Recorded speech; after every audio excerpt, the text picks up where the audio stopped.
Halo Sobat Quran yang Maria terkasih, kembali lagi bersama saya Pastor Yusufrin dari Semamatus dalam Renungan Harian Minggu 4 September 2022. Apa kabar? Saya berharap Anda semua tetap dalam keadaan baik, sehat, dan tetap semangat. Bapak Ibu, Saudara-saudari yang terkasih, kita sudah memasuki bulan September dan itu artinya kita sudah memasuki bulan Kitab Suci Nasional. Gereja Katolik Indonesia secara khusus menetapkan bulan September sebagai bulan bagi kita untuk lebih mengakrabi sabda Tuhan. Kita diajak untuk lebih intens lagi membaca, merenungkan, dan memperdalam apa yang ada di dalam Kitab Suci. Kita diajak untuk melihat dan mendalami Kitab Suci. Ada banyak kegiatan yang dapat membantu kita untuk membaca, merenungkan, dan mendalami firman Tuhan dalam Kitab Suci, baik itu secara pribadi maupun juga secara berkelompok. Di paroki Puruk Cau sendiri, mulai minggu ini akan dimulai pendalaman iman di lingkungan-lingkungan. Dan Bapak Ibu Saudara-saudari yang terkasih, tema BKSN Bulan Kitab Suci Nasional tahun ini adalah Tuhan Sumber Harapan Hidup Baru. Ini latar belakangnya adalah berkaitan dengan pandemi yang sudah kita alami dan akhir-akhir ini sudah mulai mereda. Kita diajak kembali untuk memulai proses pemulihan. Jadi kita setelah dihantam atau diterjang oleh badai pandemi yang begitu luar biasa, yang kemudian merongrong berbagai aspek atau dimensi kehidupan kita, yang membuat kita cukup kewalahan dengan pandemi yang terjadi. Banyak hal yang kemudian berubah di dalam kehidupan sosial kita, dan kita diajak untuk memulai proses pemulihan. Bapak Ibu Saudara-saudari yang terkasih, Tuhan Sumber Harapan Hidup Baru artinya kita tetap menaruh kepercayaan kita, tetap menggantungkan diri kita kepada Tuhan di dalam proses pemulihan ini, pemulihan berbagai aspek kehidupan ini. Jadi meskipun kita diterjang oleh pandemi yang begitu luar biasa dampaknya, efeknya bagi kita, kita tetap yakin dan percaya bahwa Tuhan senantiasa ada bersama dengan kita. Tuhan senantiasa mendampingi kita untuk kemudian memulai suatu proses pemulihan, memulai hidup baru. Selalu ada harapan di dalam Tuhan. Baik Bapak Ibu Saudara-saudari yang terkasih, itu hanya sekedar pengantar berkaitan dengan BKSN yang kita mulai pada bulan September ini. Dan selalu bulan September itu memang sudah ditetapkan oleh Gereja Katolik Indonesia. Baik Bapak Ibu Saudara-saudari yang terkasih, mari kita siapkan hati dan pikiran kita untuk bersama-sama mendengarkan dan merenungkan sabda Tuhan. Mari kita tandai diri kita dengan tanda kemenangan Kristus dalam nama Bapa dan Putra dan Roh Kudus. Amin. Tuhan bersamamu dan bersama rohmu. Inilah Injil Suci menurut Markus. Dimuliakanlah Tuhan. Pada suatu kali banyak orang berdujun-dujun mengikuti Yesus dalam perjalanannya. Sambil berpaling ia berkata kepada mereka, "Jikalau seorang datang kepadaku dan ia tidak membenci bapaknya, ibunya, istrinya, anak-anaknya, saudara-saudaranya laki-laki atau perempuan, bahkan nyawanya sendiri, ia tidak dapat menjadi muridku. Barang siapa tidak memikul salibnya dan mengikuti aku, ia tidak dapat menjadi muridku. Sebab siapakah di antara kamu yang kalau mau mendirikan sebuah menara, tidak duduk dahulu membuat anggaran biayanya, kalau cukup uangnya untuk menyelesaikan pekerjaan itu, supaya jikalau ia sudah meletakkan dasarnya dan tidak dapat menyelesaikannya, jangan-jangan semua orang akan melihatnya, mengejek dia sambil berkata, orang itu mulai mendirikan tetapi ia tidak sanggup menyelesaikannya. Atau raja manakah yang kalau mau pergi berperang melawan raja lain, tidak duduk dahulu untuk mempertimbangkan apakah dengan 10.000 orang ia sanggup menghadapi lawan yang mendatanginya dengan 20.000 orang. Jikalau tidak, ia akan mengirim utusan selama musuh itu masih jauh untuk menanyakan syarat-syarat perdamaian. Demikian pula lah tiap-tiap orang di antara kamu yang tidak melepaskan dirinya dari segala miliknya, tidak dapat menjadi muridku." Demikianlah sabda Tuhan, terpujilah Kristus.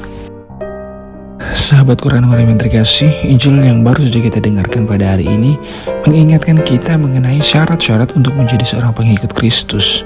Yesus sendiri mengatakan bahwa ketika seseorang mau mengikutinya, maka orang tersebut harus bisa membenci kedua orang tuanya, saudara-saudarinya laki-laki ataupun perempuan, dan meninggalkan segala harta miliknya. Lalu yang berikutnya adalah untuk menjadi seorang pengikut Kristus, orang tersebut harus bisa memikul salibnya. Kalau tidak memenuhi dua syarat itu, maka orang tersebut tidak layak untuk menjadi seorang pengikut Kristus. Bapak, Ibu, saudara-saudari yang terkasih, terkait yang pertama, ketika Yesus bilang, ketika seseorang tidak mampu membenci kedua orang tuanya, ayah ibunya, sanak saudaranya, laki-laki ataupun perempuan, dan meninggalkan harta miliknya, makanya dia tidak akan layak menjadi pengikutku. Apakah dengan mengatakan itu Yesus mau mengajarkan para pengikutnya atau orang-orang yang mau mengikutinya menjadi orang-orang yang kurang ajar terhadap kedua orang tuanya, menjadi anak-anak yang durhaka terhadap kedua orang tuanya, menjadi orang-orang yang tidak kenal saudara-saudarinya? Saya rasa tidak. Yesus tidak bermaksud demikian.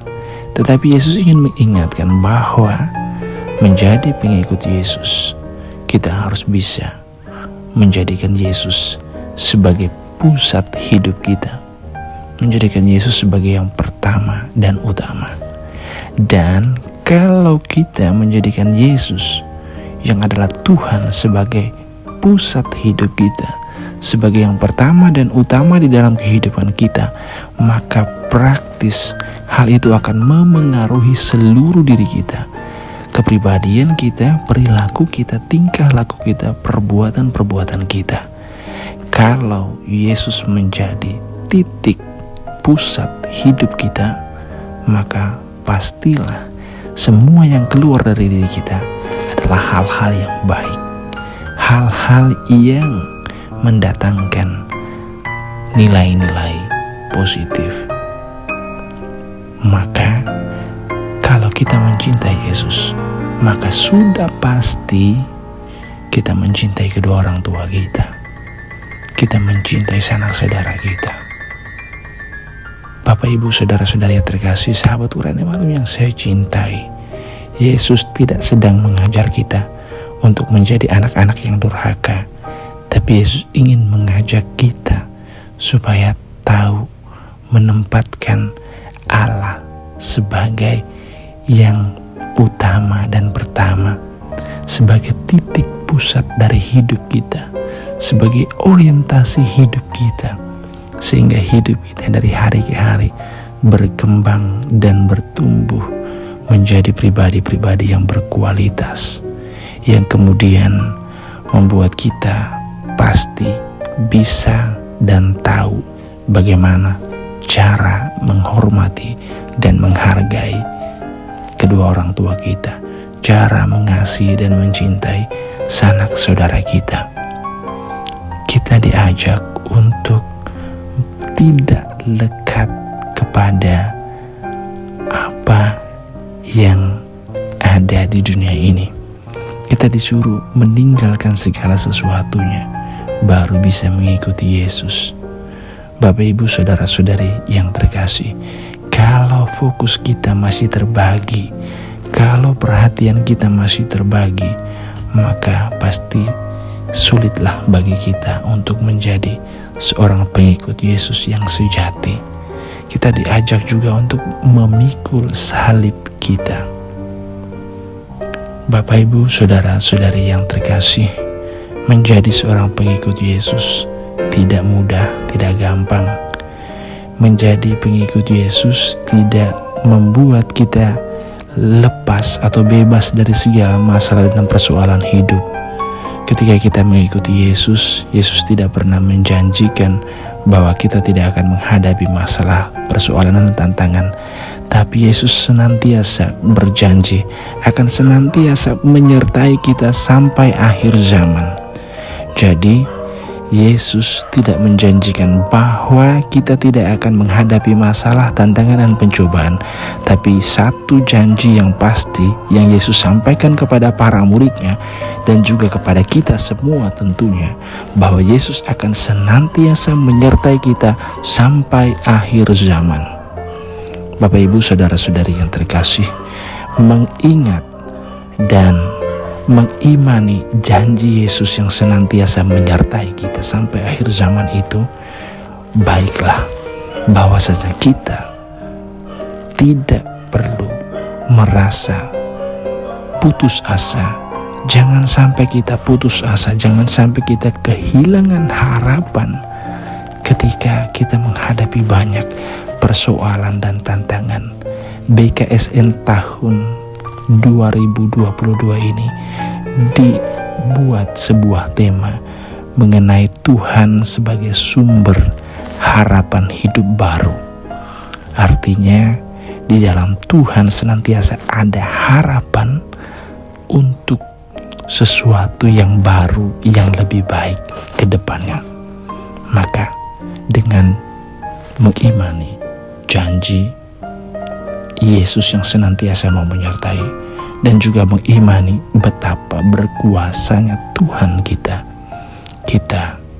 jangan sampai kehilangan harapan, jangan sampai putus asa ketika mengalami tantangan dan cobaan, ketika banyak masalah, banyak pencobaan, persoalan. Baiklah, itu kita tanggung sebagai salib kita di dunia ini. Dan percayalah bahwasanya di dalam Kristus tidak ada satupun jalan salib yang tidak berakhir dengan kemuliaan. Kalau kita menanggung segala penderitaan kita dalam iman akan Kristus yang sudah lebih dahulu menderita, maka kita akan beroleh kemuliaan sebagaimana Kristus sendiri beroleh kemuliaan setelah melalui jalan salib, setelah melalui jalan yang penuh penderitaan.